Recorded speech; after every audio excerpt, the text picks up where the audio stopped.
की शादी उसके माँ बाप एक आलसी लड़के से करा देते हैं। चलो, रोली की शादी हुई और हमने गंगा नहाई। और क्या, बेटियां तो होती ही हैं बोझ। हाँ, पर अब क्या चिंता, उतार तो दिया बोझ तुमने, अब वो लोग समझे। ससुराल में रोली का पति कहता है, देखो, मैं कोई काम नहीं करता, ये बात तुम्हारे मम्मी पापा को बता दी थी मैंने। अब जो किराया आता है दुकान का, उसी से घर का गुजारा करना है। कभी भूल से भी कोशिश ना करना किसी चीज की डिमांड की। क्या मम्मी पापा को पता था कि आप कोई काम नहीं करते? और क्या, बड़ा अच्छे से पता था। उन लोगों को तो तुम बोझ लगती थी, बोल रहे थे कि बस शादी कर लो और कोई मतलब नहीं है।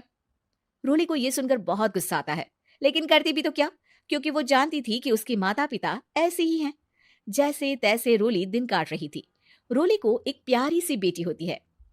धीरे धीरे वो बड़ी होती है और उसके साथ उसकी जरूरतें भी बढ़ती जाती है। सुनिए जी, अब तो सिमी बड़ी हो रही है, उसका स्कूल में दाखिला कराना है।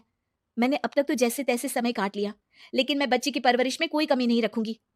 अरे क्या है यार, अब तो लगता है कोई ना कोई काम ढूंढना ही पड़ेगा। अब पति रोज काम की तलाश में जाता और बिना किसी काम के वापस आ जाता। रोली समझ जाती है कि पति के अंदर अब काम करने की क्षमता नहीं है। वो बेटी को उच्च शिक्षा देने के लिए कुछ करना चाहती थी, लेकिन करती तो क्या करती। एक दिन रोली की सहेली कहती है, रोली, मेरी कोई औलाद नहीं है।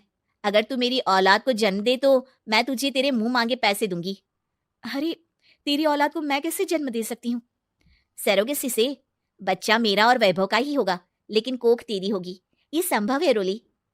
रोली कुछ सोचकर कहती है, मुझे मंजूर है, लेकिन मैं इसका 2 लाख रुपया लूंगी। अरे कोई बात नहीं, मुझे मंजूर है। रोली खुश हो जाती है कि एक बच्चा पैदा करने का उसे 2 लाख रुपया मिलेगा। वो घर आकर पति को बताती है, वो भी खुश हो जाता है। अब क्या था, डॉक्टर के पास जाकर सहेली का बच्चा रोली की कोख में पलने लगता है। मुझे 20,000 चाहिए मेरी बेटी के एडमिशन के लिए। हाँ हाँ ठीक है, मैं उसके एडमिशन से लेकर सारे खर्चे उसके अकाउंट में डाल रही हूँ। रोली की बेटी का एडमिशन हो जाता है। रोली को लगता है कि वो अब सब कुछ ठीक कर देगी। दिन और महीने आगे बढ़ते हैं। अब एक दिन, एक बात कहूं जी, काश इस बच्चे को मैं रख पाती। मैं अब इससे काफी जुड़ गई हूँ। अरे यार, पता नहीं किसका बच्चा है, अपने पास है ना अपनी मुन्नी। हाँ, लेकिन अब मैं भी इस बच्चे से जुड़ाव फील करने लगी हूँ। लेकिन मैं ये जानती हूँ कि ये मेरा बच्चा नहीं है। दोनों की जिंदगी ठीक चल रही थी, लेकिन कहते ना कि सुख का पल ज्यादा लंबा नहीं होता। एक दिन रोली की सहेली का फोन आता है। रोली, मुझे अब ये बच्चा नहीं चाहिए, मैं अपने पति को छोड़ रही हूँ। अरे लेकिन मुझे पैसों की जरूरत है, बच्चा तुम्हारा है, मैं क्या करूंगी? सहेली बिना कुछ बोले फोन काट देती है, फोन स्विच ऑफ कर देती है। लेकिन रोली के जीवन का तूफान यही नहीं रुकता। रोली, मैं इतना भार नहीं उठा सकता। आज पढ़ाई का पैसा मांग रही हो, कल को शादी, कॉलेज और पता नहीं क्या क्या। मैं तुम्हें छोड़ रहा हूँ, अपनी बच्ची उठाओ और निकलो इस घर से। अरे पर मैं कर तो रही हूँ ना बच्चे के लिए काम, आप आराम से रहिए ना। क्या काम कर रही हो, देख रहा हूँ मैं। ये छोटा शहर है, यहाँ लोगों को बात बनाते वक्त नहीं लगता। तो मैं क्या करूं? ज्यादा पढ़ी लिखी नहीं हूं, कैसे घर के खर्चे चलाऊं? और आप तो काम करना ही नहीं चाहते। हाँ, ना चाहता हूँ और ना ही करूंगा। रोली को पति की बात पर काफी गुस्सा आ जाता है। ठीक है, अगर मेरे जीवन में संघर्ष ही लिखा है तो वही सही।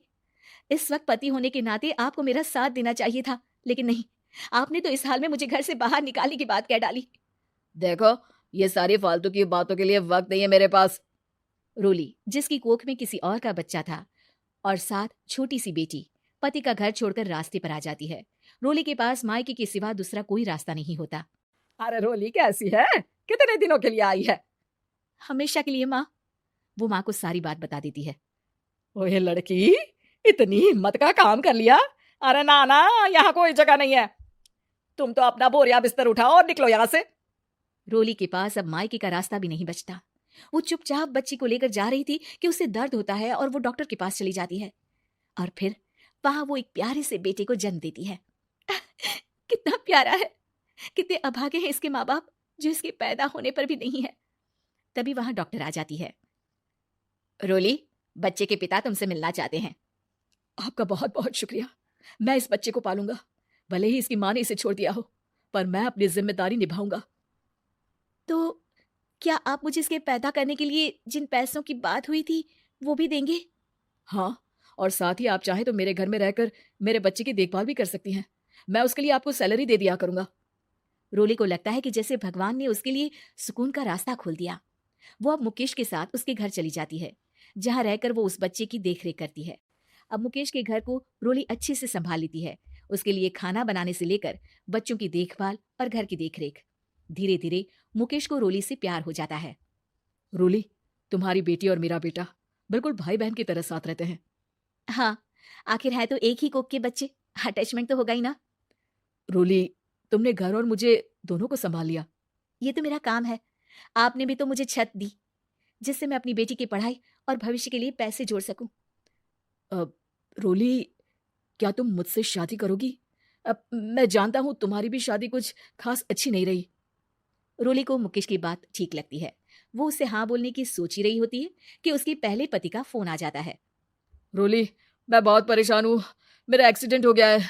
मैं चाहता हूँ तुम वापस आ जाओ। रोली को पुराने पति की चिंता होने लगती है। वो सोचती है कि वो क्या कर रही थी। हाँ हाँ ठीक है, मैं आ रही हूँ। हाँ रोली, आ जाओ, लेकिन बच्ची को कहीं हॉस्टल में छोड़कर आना, क्योंकि मैं नहीं चाहता कि हम लोगों के बीच फिर से वो सारी बातें हो। रोली को समझ आ जाता है कि पति आज भी सुधरा नहीं है। वो पति के पास जाने से इनकार कर मुकेश को हाँ कर देती है।